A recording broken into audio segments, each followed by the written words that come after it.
पूरे राज्य के साथ साथ बुधवार को बांकुड़ा में भी केंद्रीय ट्रेड यूनियंस द्वारा बुलाए गए 12 घंटे के सामान्य हड़ताल का असर देखा गया। आपको बता दें कि श्रम संहिता को रद्द करने, सार्वजनिक क्षेत्र के उपकरणों के निजीकरण पर रोक लगाने समेत कई मांगों को लेकर यह हड़ताल बुलाई गई थी तथा बांकुड़ा में इस हड़ताल का आंशिक प्रभाव बस सेवाओं पर पड़ा। बता दें कि सुबह के समय गोविंद नगर स्थित केंद्रीय बस स्टैंड से विभिन्न रूटों पर जाने वाली कुछ बसें तो चली, लेकिन कई बसें निर्धारित रूटों पर नहीं निकली। जो बसें निकली भी उनमें यात्रियों की संख्या बहुत ही कम रही। इसका एक कारण हड़ताल तो था ही और दूसरा कारण लगातार हो रही बारिश भी थी। सूत्रों से मिली जानकारी के अनुसार बांकुड़ा शहर के माचान तला इलाके और जिलाधिकारी कार्यालय के सामने वामपंथी श्रमिक संगठनों के सदस्यों ने विरोध प्रदर्शन भी किया। प्रदर्शनकारियों ने श्रमिक विरोधी नीतियों का विरोध करते हुए सरकार से अपनी मांगे पूरी करने की अपील की। कुल मिलाकर बांकुड़ा में हड़ताल का मिलाजुला असर देखा गया, जिसमें सार्वजनिक परिवहन आंशिक रूप से प्रभावित हुआ और कुछ जगहों पर प्रदर्शन भी हुए।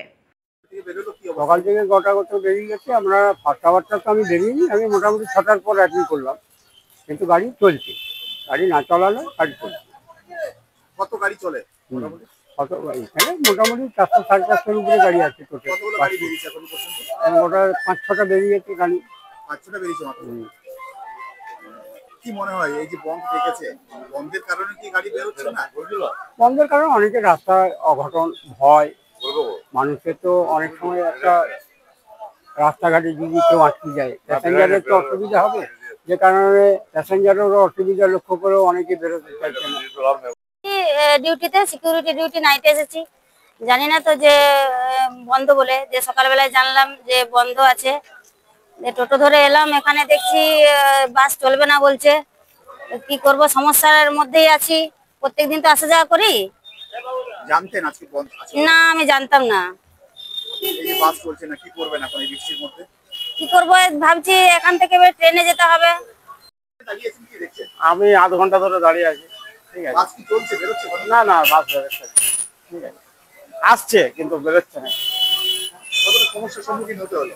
অনেক সমস্যার সম্বন্ধে, এই ওয়েদার, হ্যাঁ, তারপরে আপনার বাস নাই, ট্রেন নাই। হ্যাঁ, আমাদের বন্ধ বলে জানতেন? বন্ধ বলে আমি জানি না, কারণ আমার যে বাড়ির থেকে এলাম ওখান থেকে বাস পেলাম। দাঁড়িয়ে আছে বাসের জন্য। বাস কি চলছে? না না, এখনই জিজ্ঞাসা করা হলো, ওরা বললো কোনো রকম বাস চলবে না। কি করবেন? কি আর করবো, এখন ওয়েট করা ছাড়া তো আর কোনো উপায় নেই আমাদের। দেখা যাক, যদি কোনো রকমের একটা বাস চাই তাহলে বাড়ি যেতে পারবো। এখানে কি পড়াশোনার জন্য আসা? হ্যাঁ। সেখানে আজকে কি জানতে বন্ধ করে? না, কালকে যখন এসেছিলাম তখন জানতে পারলাম বন্ধ, কিন্তু তাতে তো আর কোনো উপায় নেই, চলে এসেছে, কিছু করার নেই। কি করবেন এখন? এখন অপেক্ষা করি যদি কোনো বাস আসে। কিন্তু বাস তো চলবে না বলছে।